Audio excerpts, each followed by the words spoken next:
U.S. postal workers held rallies across the country yesterday, warning of what they call substandard performance by the U.S. Postal Service. The rallies were organized by the American Postal Workers Union, which is calling for the public's help and demanding improved staffing for postal workers, better customer service, and more opportunity for public input. All of this comes ahead of the presidential election, where millions of Americans will be voting by mail. Mark Dimondstein is president of the American Postal Workers Union, and he joins us now. It's great to have you here. Great to be here. Thanks so much. So the Postal Service says it's committed to the secure and timely delivery of election mail and ballots in this election season. Is the Postal Service up to the job?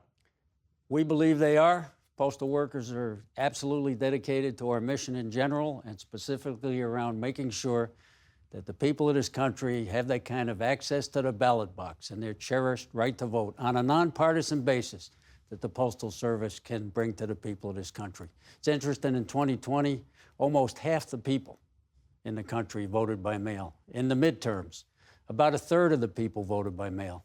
It works. It's not fraudulent. Everything says that. The audits, the recounts. Vote by mail is a great way to vote. Increases participation, makes it easier for people to vote. I'm a lucky one. I get a ballot automatically to my home in Washington, D.C., and my wife and I can vote at the kitchen table.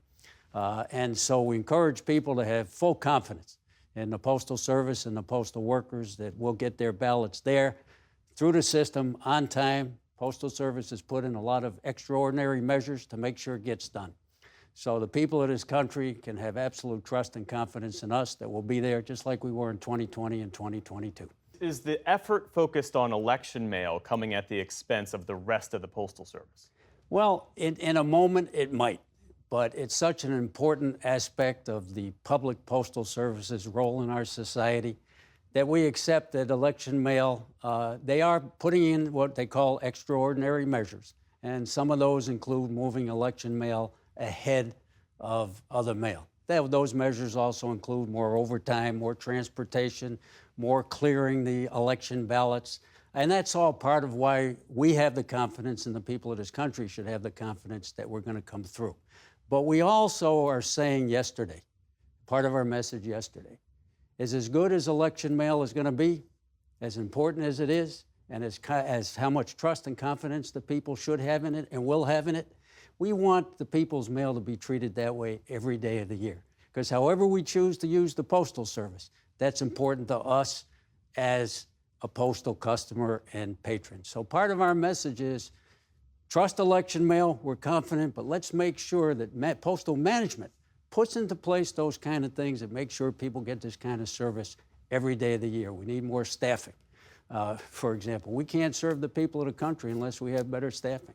We have 10,000 less postal clerks who we do represent now than we did a few years back, and we got tons and tons of more packages to move because that's part of the way the mail is changing. So there is a lot of work ahead of us to fix the problems, and management has to do that. I reached out to the U.S. Postal Service in advance of speaking with you, and they provided a statement, part of which reads this way. It says, "We are executing on strategies to pull together the people, technology, transportation, equipment, and facilities into a well-integrated and streamlined mail and package network." In your view, is the Postal Service investing in the workforce and the staff in a way that is sustainable? Maybe the verdict is still out on that. We accept, postal workers accept, our union accepts that the Postal Service is going through some needed change.